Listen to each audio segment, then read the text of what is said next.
Hey beautiful teachers, welcome to another Vibrant Music Teacher Chat. This is the weekly live YouTube show where you can come and share ideas with other teachers, you can connect with our community, and we talk about one special topic each week. Today we're talking about rhythm and beat teaching ideas. I'm going to share 13 ideas with you later on in the show, but I'd love to hear yours as well, so please do add them into the comments. And we also have an Ask Me Anything section and a little book club on the go, as well as our warm-up section, which we're about to do in just a moment. So if you're brand new here, hello, welcome. We would love to hear from you if it's your first time watching or your 100th. I don't know if we've done 100 shows. No, we haven't. But, if you've watched replays, maybe you've gotten up to 100. Either way, add your thoughts into the chat. I'd love to hear from you. And it's so great to be joining you live today. Also, tell me your news. Tell me what's going on in your studio. I love hearing how it varies in different parts of the world and how your vibe is going in your teaching life right now. Now, at the end, we do have an Ask Me Anything section, so please do add your thoughts into your questions into the chat.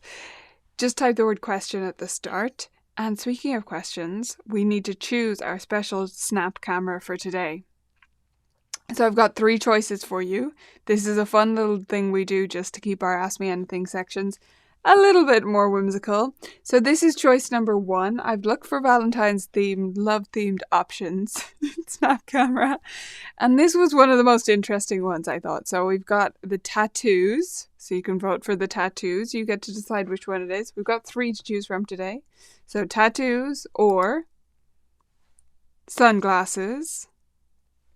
Pretty cool. Not too drastically different since my glasses are already a bit mad, but Or we've got the hearts background. Does this make you a bit dizzy? I think it might make me a bit dizzy. Not on my end, but if I were you. So maybe not. Up to you. Maybe this is the most fun. I don't know. Also, I have curly hair, so whenever there's like a green screen type thing, you get this wibbly effect. So if that bothers you, then talk to the technology people about fixing that issue. Straight-haired people look great. Okay, so one more time. We've got tattoos, we've got sunglasses, and we've got the heart background. Which would you like to see for our Ask Me Anything section? What does a hippie talk like? Just kind of drawly? I mean, just kind of like slow? Is that what we're talking about, Angie? I'm not sure how to talk like a hippie, otherwise I'd give it a go. So that's this one she's voting for.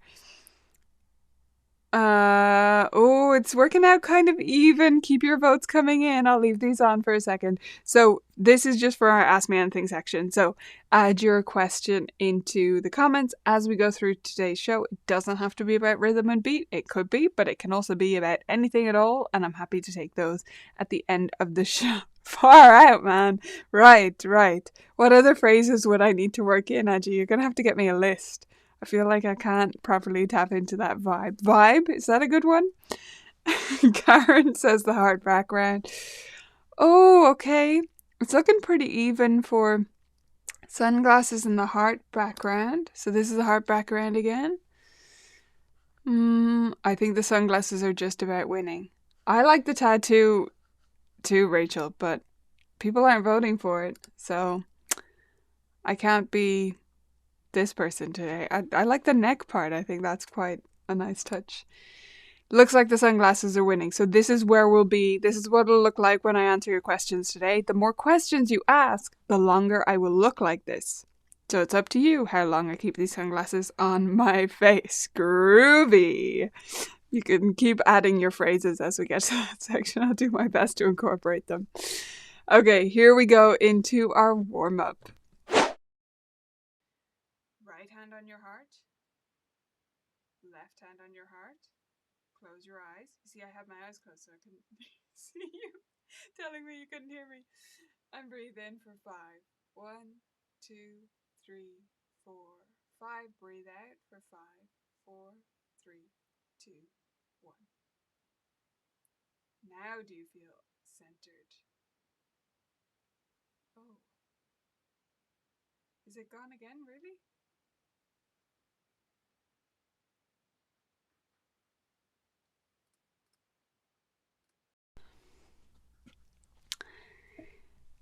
Yeah, that was... this should be loud.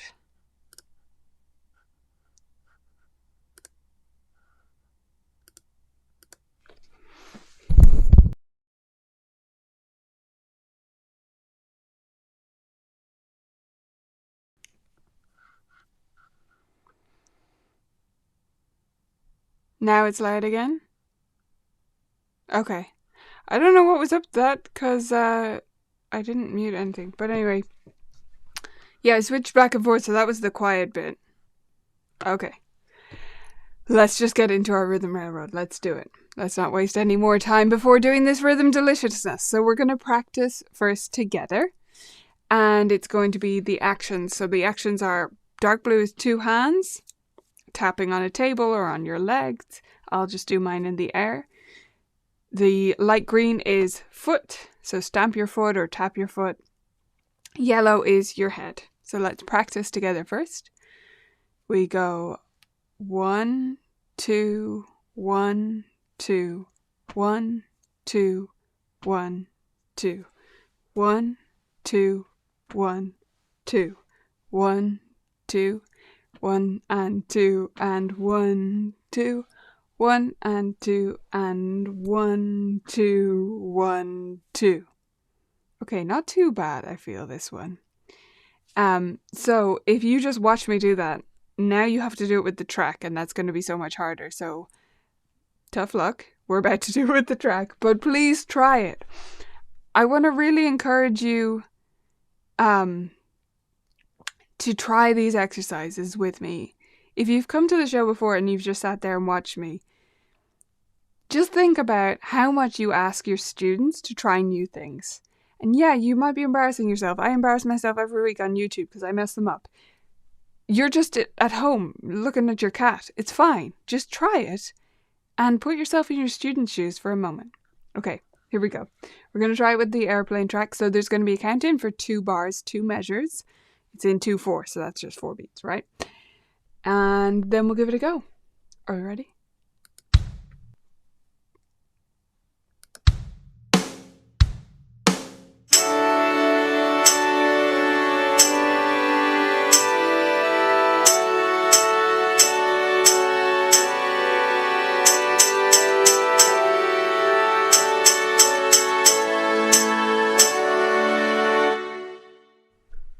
Okay, did you try it? How did it go? Are you ready for this one? This one, I have to say, is a lot more challenging, so let's take it slowly. I'm going to do Kadai syllables, just for variety. So let's try it together. It goes, the blue one hand, that's just tap with one hand. So we go ti ti ta, ti ti ta, ta, ti ti ti ti ta, ti ti ta, ta 2. Ti ti ti ti ti ti ta, ta, ti ti ta, ta, ti ti ta, ta 2. Okay, are we ready? I don't know if I'm going to track this one well. It's quite hard to look back and forth, in my defense, between my side screen. But you're just looking at one thing, so you can do it. You ready? Here we go. 2 bars, 2 measures of count-in again.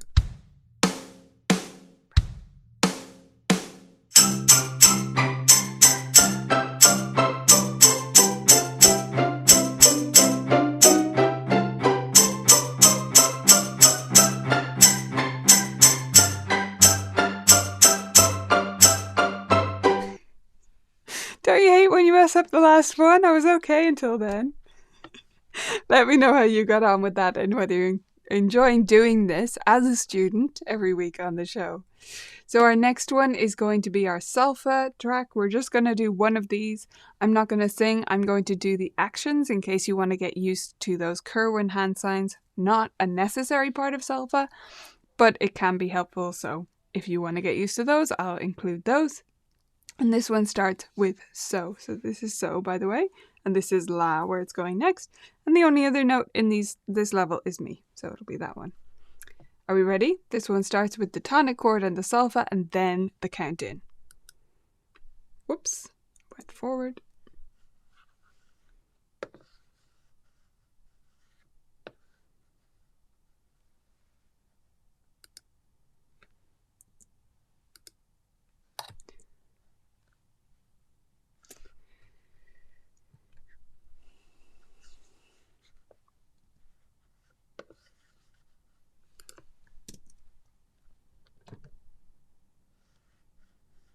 Okay, let's just look at it like this for now.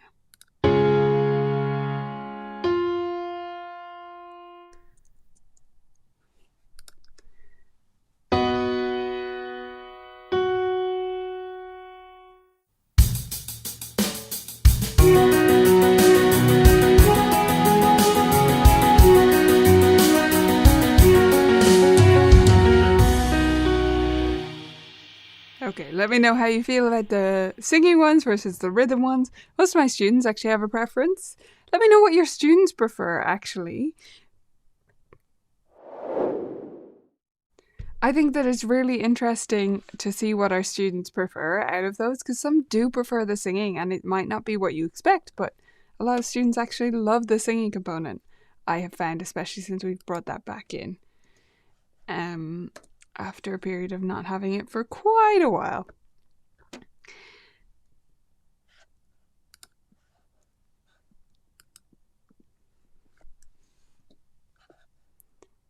Sorry, I don't know what's going on with things today. Some things are just making a mess. Here we go. I'm back to normal. Okay, sorry about that, everyone. Right. So, news this week. Tell me yours and I'll tell you mine. I have been doing lots of different bits of things, I feel like, for the last week.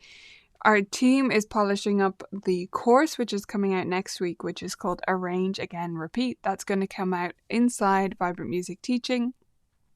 And next week, and it's all about arranging, exactly what it sounds like, right?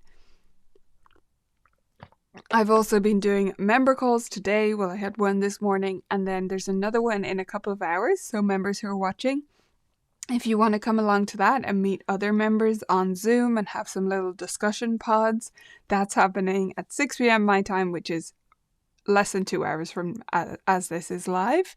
And you can find all the details on your member calendar. And then the other thing I've been doing, which some of you may have seen on Facebook, is trying to figure out how we can do a concert this year for my students. I thought I would be able to rent a hall in May of this year because, like, Dublin's fairly open. I mean, most stuff is back on. There's no actual limitations saying that they can't rent out their halls, but no one is actually renting them out. That's what I'm finding. Schools don't want to talk to me. Like, they're just not bothered. I think the insurance headache, they're just like, I'm not dealing with this. It's such a small portion of what they do. And I get that. But it's made it really challenging to come up with a place to do a concert. And so I'm considering doing one outside, or just not even considering it, but just looking at that possibility of doing one in a park. Now, our parks do not have power. There's nowhere that I can do it that has power. Don't tell me to try and find a bandstand with power. It doesn't exist. So I'd have to bring some kind of power, either a battery source or a generator. I also have to deal with getting extra insurance, which has lots of specifications, and applying through our council. So it's quite a lot. So I'm just looking at whether that's feasible. But it takes a long time to even figure out whether you should be doing it. But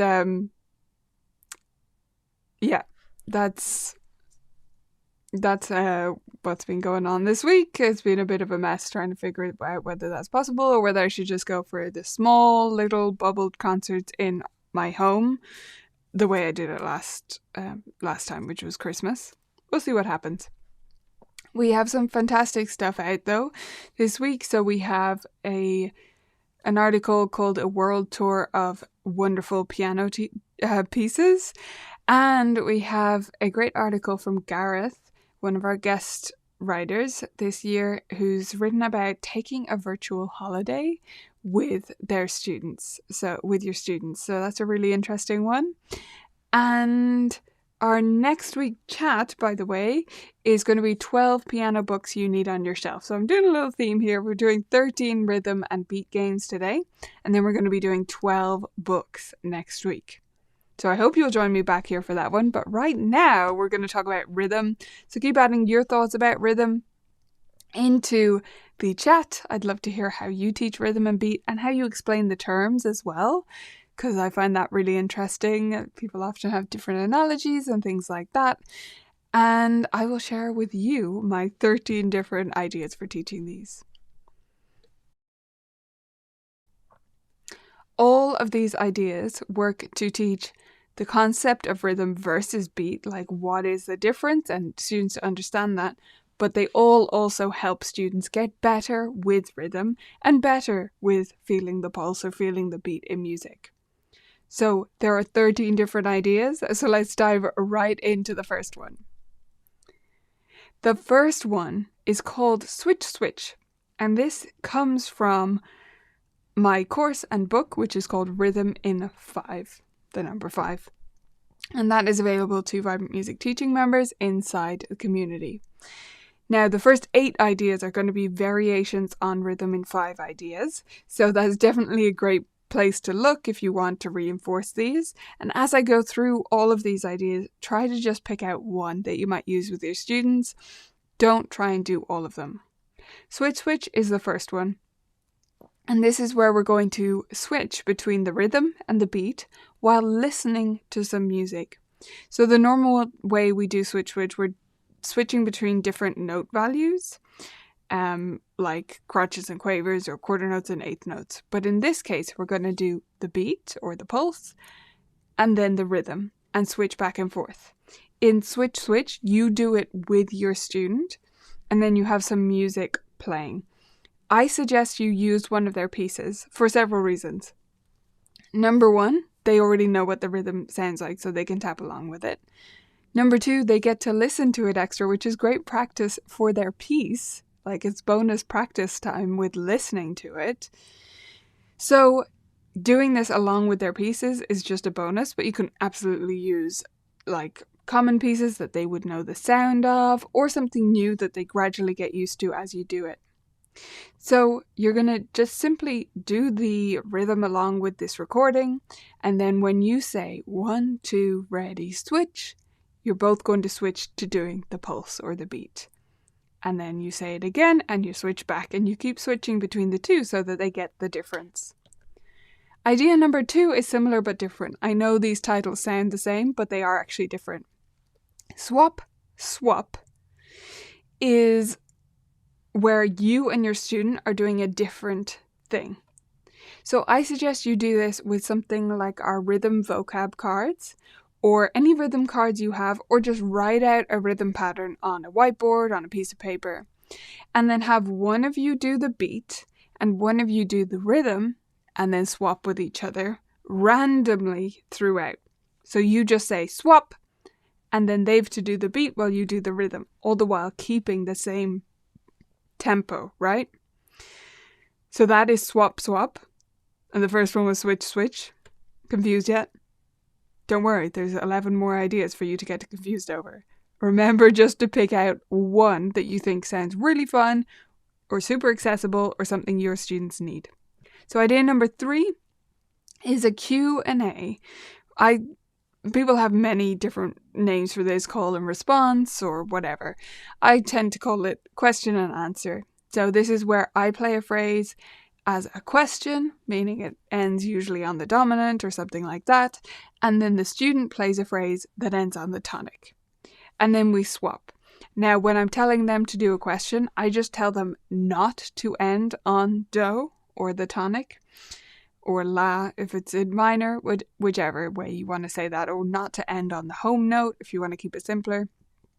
So you're going to do a call and response like that, and you're going to challenge them to vary the rhythm while a drum beat or a metronome is playing. So the drummer or the metronome is going to keep you both, moving back and forth at regular intervals, like you say it's going to be a 2-bar rhythm or a 1-bar rhythm. And then you can do the question and they can do the answer 1 bar after another. As I said, I'm going to throw 13 different ideas at you. So this is just number 3. You can watch back any of these ideas that suit you, but I want to give you lots of different ideas today so that there's something new for everyone. So that's the question and answer idea, varying the rhythm but with a steady beat in the background. Number 4 is marching orders. This is another one from Rhythm in 5. In Rhythm in 5, what we do is we hold up note value cards like a crotchet or a pair of quavers or a semibreve, that's a quarter note or a pair of eighth notes or a whole note or something like that. And each one means a different thing. So it means they need to do a different action. For example, you march, that's where it gets its name from, for when I'm holding up the crotchet or the quarter note. And you do tiptoe for the quavers or the eighth notes, etc. That's the normal way we're doing. Now, if you want to do this to emphasize a rhythm versus beat, this is where you could give them play a piece on the piano, perhaps one of their pieces, and then have them do the marching orders to that. And there's just 2 different moves. One is to do the rhythm and one is to do the beat. And again, you can just change their marching orders. So you say march, and that's when they're doing the pulse. Or you say rhythm, or you say the other action, what would it be? Tap your head, I don't know, whatever you've made up together. And that's when they do the rhythm along with you. And then you swap roles. So that's marching orders, which gives people 2 different actions to do. Next one is coordination combos. This is probably my favorite. So this is where you take a rhythm pattern. You can give your student a rhythm pattern, or you can have them come up with one themselves. I suggest 1 bar, 1 measure. Otherwise, it's going to get really challenging. But you could definitely do that later, extend it to more measures or more bars. So let's say your student comes up with a pattern that is dotted crotchet, so dotted quarter, eighth, dotted crotchet, quaver. And that's it. Okay, that would be enough. Or it could be a full bar in 4/4 or whatever you want to do. They're going to do that with clapping or tapping their legs or something like that. I would often do a combo, so it would be tum, ti, in my kadai syllables. And then their feet have to do the beat. Beat in your feet, right? So this starts going, hopefully you can hear that, stamping nice and loud. Tum, ti, tum, ti. So I start the beat first, and then I do the rhythm with my hands, and I have to combine the 2. And you can keep challenging them to do different rhythms. The more different rhythms you do, the more they'll get the idea of the rhythm versus the beat or the pulse. Canon is another idea from Rhythm in 5. So for this one, if you wanted to emphasize beat and rhythm, I would simply do it with a drumming track in the background or a metronome. So the normal way we do Canon is we're building up a series of like 8 bars, 8 measures, something like that. And I normally let the student start first. So they start, sorry, I keep taking the first job. They start the pattern, clapping it or tapping it, and then you start the pattern a bar later or 2 bars later. And I suggest you do a different action. So if they're clapping, you do tapping so that you can hear more clearly your parts against each other. Now, that's the normal way you do Canon, but just to add that element of a drummer in the background will help emphasize the beat. But you could even do it as a Canon of just the beat with students who really struggle to do it in time and to count or track bars or measures. So in this case, they would start clapping the beat, and they need to go for 8 bars. And you start 1 bar later, and you're going to tap for 8 bars as well. So the goal is that when you stop, they stop to measure before you, a bar before you. That makes sense? That would just be for students who really struggle with beat. Next up we have Go Blank Go. This again uses rhythm cards, but you could use a 4-bar rhythm that you have written on a board, something like that. So the way this works is we first practice the full rhythm together. And then we pick one bar, one measure that's going to be the blank. So it's go and then blank, meaning it's just a rest. And we think it and then we go again. Now, my variation for you with working on beat would be to make your blank bars where you tap the pulse instead. And you can build this up. So say you have an 8-bar or a 12-bar rhythm. You can pick one blank and then add another blank and then add another blank and then keep going like that. So you have to track all of these different spots, or you could put markers on them if you're feeling kind. And in all those bars or all those measures, you have to tap the beat.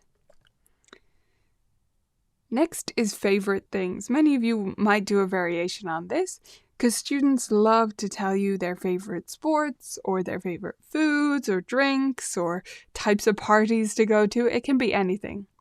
And we can then take those words and turn them into a rhythm. So that's what we do in Rhythm in 5. My variation for you today is to try saying them with the beat of the music, and then, or with a steady metronome or just a steady beat that you're practicing together, and then say them in a more natural rhythm and work out what that would be. This would teach students an awful lot about beat versus rhythm. So say their favorite treat was chocolate pie, right? So in the beat version, you're going to say chocolate pie, really unnaturally and robotically. And then you come up together with a rhythm pattern that suits saying it more naturally, but still rhythmically. Does that make sense? Now, I'm not going to suggest a rhythm pattern to you because this is one of the things I come across a lot with food rhythms, actually. Students say things differently. So I prefer to have them say it and then come up with the closest rhythm match and then teach them it in the rhythmic way, rather than saying, no, it's like this, when the way I say it might be different from my student and will definitely be different from you on the other side of the world. Next one is steps. I recently shared an Instagram reel which shows this in detail. I highly suggest you go follow us on Instagram, check out that recent reel. It's only a few back at this stage, and that shows my feet. I'm wearing socks with octopi, someone can tell me which is correct, on them in that video. So it's fun because of the fun socks and also because of the actions I'm giving you. So what I do in that video is I show just marching for 2-4 and then waltzing 1-2-3, 1-2-3, 4-3-4, and then a real step, which is like a standard 1-2-3 if you are Irish, which is a hop 2-3 or a heel 2-3, or some people say lift 2-3. You can also think about it as being pause 2-3. Sorry, I've been saying 2-3. I mean hop 1-2-3, hop 1-2-3, or lift 1-2-3, or wait 1-2-3. Because a lot of people, although there's supposed to be a little hop there or a little heel lift, some people just sort of delay their first step. So that's another way to do it. That's what I've come across in doing lots of folk dancing. Anyway, teaching your student these steps will help to teach them the time signatures. And then you can have them do patterns in their feet, which are not the time signature, not just the beat, right? They are actual rhythms. So these can still be very simple. It could just be a side step that's like a bit longer, 1, 2, and then 3, 4, 1, 2, 3, 4. I know you can't see my feet, but you get what I'm doing. Right, left, left, right, left, something like that. I know I'm going backwards to you as well, but you get the idea.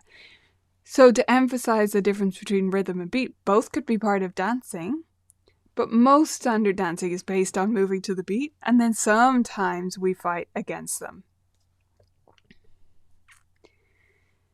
The next one is Rhythm Railroad, which we just did together. So if you missed that, you can go back in our little chat video here. But you can do that and have one student, or if it's just you and a student, you do the beat, they do the rhythm, and then swap. And whoever's doing the beat, maybe they just do the same action the whole time, one that's not on the card, or maybe they use a rhythm instrument for that. And then the other person's doing the actions, and then you swap with each other. It's going to make it even more challenging, yes, but sometimes challenge is a good thing. And then we have moves. This sounds like steps, but what I'm talking about here is maybe arm dancing moves or more choreography kind of thing. So with this, we could be doing on time with music, the same moves, and then in a rhythm, the same moves. So for example, let's say your simple dance just goes 1, 2, 3, 4. It could be that simple, right? Or you could do the Macarena. 1, 2, 3, 4. Something simple like that. And then experiment together with what would it be like if we varied that rhythm. So it could be 1 and 2 and 3 and 4 or something like that. And how does that feel different? Is it more interesting? The beat is still there underneath everything we're doing, but it feels different, right? Second last one is sway and trace. Oh my gosh, what a weird name. So swaying to the music is what I mean here. And this is a great way to feel beat, especially for students who really struggle with this. If you've had students who can't march in time with the beat, can't tap in time with the beat, they might be able to sway, especially if you do it in front of them and you move mirroring each other. So this is one way to feel the beat. And then the trace part is tracing the rhythm in the air. So this is where you listen to a piece of classical music, a piece of pop, doesn't matter, and you sway to the beat together first. And then you stop and you say, okay, now we're going to trace the rhythm. And this is much more fluid, right? We're just coming up with actions that make sense to us. Your student is as well. So they're getting to feel how this is more erratic, more changeable, and this is the steadiness. Last one is improv. You knew I'd sting that in there. So what I suggest for improv is that you do the steady beat in the lower half of the piano, the secundo side, first. And you form that steady beat and you ask your student to improvise with varied rhythms. You don't even have to specify what it is, but just say, don't play exactly with me, change up your rhythm. And then you can speed up your part or slow down your part. Because the goal here is to notice the interaction between the two. That's what I'd be wanting students to get, is that they play off each other. They're not the same, but they play together. So if you speed up, their rhythms are going to feel different too. And then you can get them to try it the other way around. They'll love switching it up on you and going really, really, really fast and maybe a little bit slow. If they're feeling in a certain mood, maybe. Right? So these are your 13 different rhythm ideas. Now I want you to remember that you only need to pick one of them and that you can watch this replay as many times as you want. So if I move too fast for you, please don't stress about it. But if one of the ideas stuck out to you, if you loved it, if you thought it sounded simple and fun, watch that section a few times if you need to, and then put your own stamp on it. You don't have to do it exactly the way I described. These are all meant to be creative little sparks that you can take in new directions. I would love to hear how you teach rhythm and beat and pulse, if you want to separate the two, and how you explain them to students. It's time for book club. Who's reading along with me? And to confirm the answer to Ginny's question before I get into the book. Ginny, yes, they are available because this is a YouTube video, so it's on YouTube. It stays on YouTube. It's always free. There's no issue there. You can watch this as many times as you like. Urej, so rhythm exercises online. Oh yeah, like Rhythm Railroad or anything like that. Yes, there is a delay. However, the delay is fairly consistent. So I have never found it to be an issue. Now, you can't tap at the same time as your students, sure. But if you are practicing a rhythm with them and you're worried about the fact that you're not in time with each other, so like you can't tell if they're doing it right, you still can tell. There's a lag, but it's a consistent lag, so you can always tell if they're way off. I mean, try it yourself, like get a buddy to do it with you, or even just, get a friend, anyone, to do it with you, and notice how you can tell if they do it wrong versus if they do it right, even though there's a delay. Ginny, we are Colourful Keys on Instagram as well, same as here on YouTube. Colourful Keys, 2 U's in our name. Look at the title of the channel if you're unsure about that. The YouTube title below. It's the same name. Okay, so our book. Who's reading? We are reading Teaching Piano to Students with Special Needs at the moment. We've just read chapter 3, so there's plenty of time to catch up. Angie is reading along. Honda explained task analysis. In a 100-meter race with several children, there are some who are faster than others, but even those who are slow will reach the goal if they continue to run. Yes, I love that. She also gave the example of if you want to read War and Peace, you can fly through it, or you can read a paragraph a day for years and years and years. At the end, you've still read War and Peace. So her point is that our students are still going somewhere, and whether they go there with more slower paced methods is not a big deal. And she's absolutely right about that.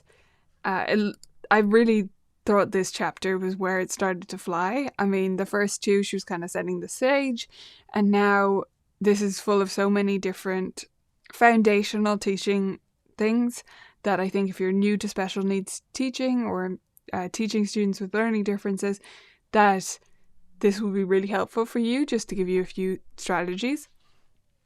As she did explain, a lot of the strategies she's describing are really just good strategies for beginner students. But she made the point that the difference is you're going to continue those strategies for longer into a student's journey, or for further into more difficult repertoire where you're playing along with them, where you're pointing to things carefully, where you're breaking things down more. And I think she's absolutely right. She's also very right about the fact that learning to teach students like this, and I would say also the same is true about teaching preschoolers, because that also requires a lot of breaking things down. If you learn these skills, you're going to be a better teacher for everyone. I really believe that.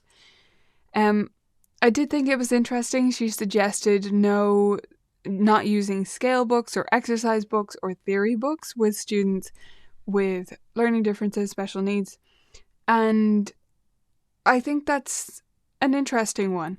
I don't use scale books with anyone. I hardly ever use really exercise books either, so that doesn't enter into the equation. But I do sometimes use theory books with all types of students, and I do think it's useful.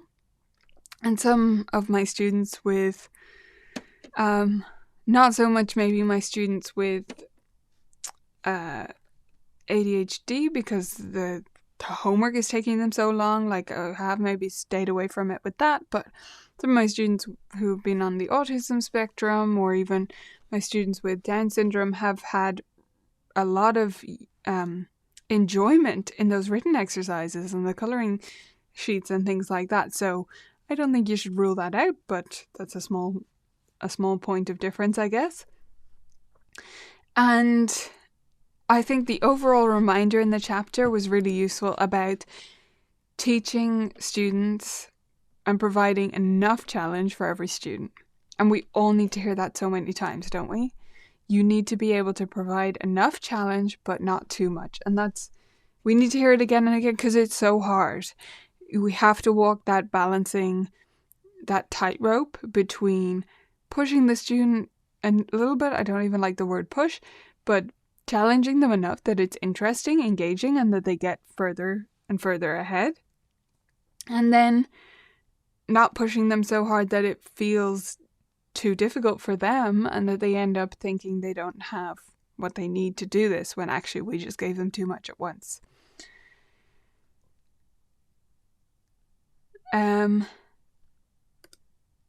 Yeah, the cross-brain experience. I'm not sure how I feel about the whole learning styles thing. I think it went too far, and I think now the trend is going away from this classifying people as auditory or visual or tactile, not because they're not, but because we all learn better when we learn in multiple ways, which is really what she's saying there. So I think that's useful advice. All in all, I'm really enjoying the book. I think I'm getting a lot out of it. And someone is going to type the title of the author's title. No, wait, I have it here. I'm going to copy and paste it for you. The book title. There we go. Teaching piano students with special needs. It's Mary Ann Froelich. That's why I didn't want to just say it, because I'm not sure if I'm saying that correctly. So there's the title in the chat for you, okay? I'm really enjoying it. I would recommend it so far. Still a lot to go, and it's my first time reading it, but definitely a good primer if you're new to teaching piano to students with different diagnoses and that kind of thing. I think it could be a great place to start and maybe dive much deeper. I don't know where the rest of the book is going to go. If you want to read along with us, we're just doing a chapter a week, so we'll be talking about chapter 4 next week.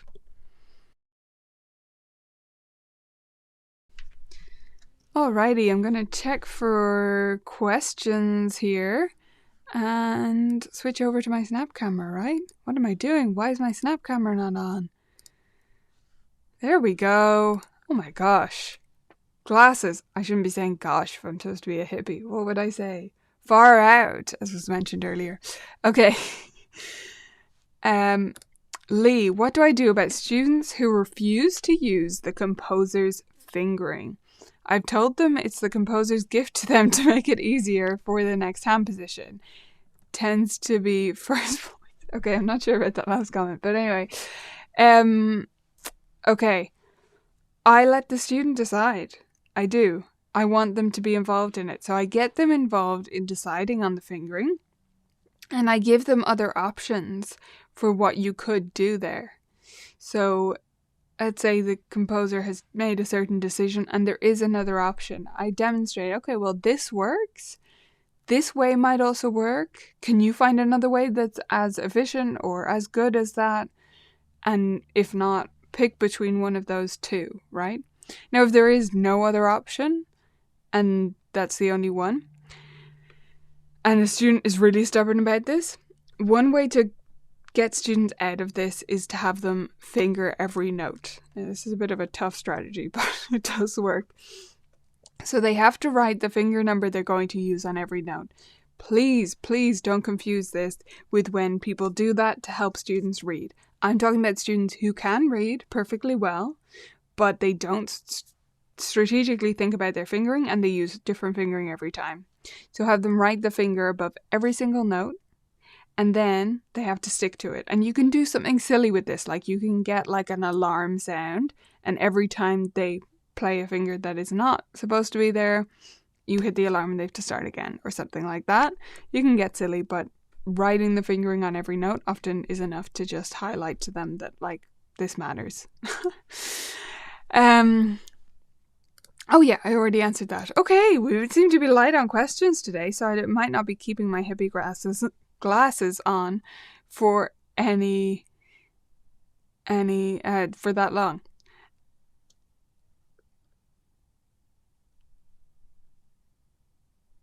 Oh, I agree.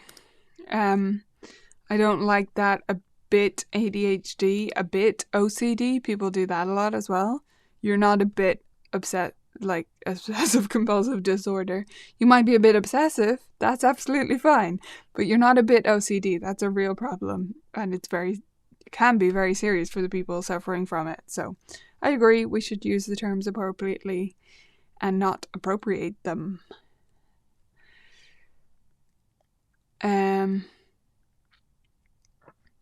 Oh, glad to hear it. If you end up getting up to chapter 4, let us know your thoughts next week on the show. We'd love to hear it.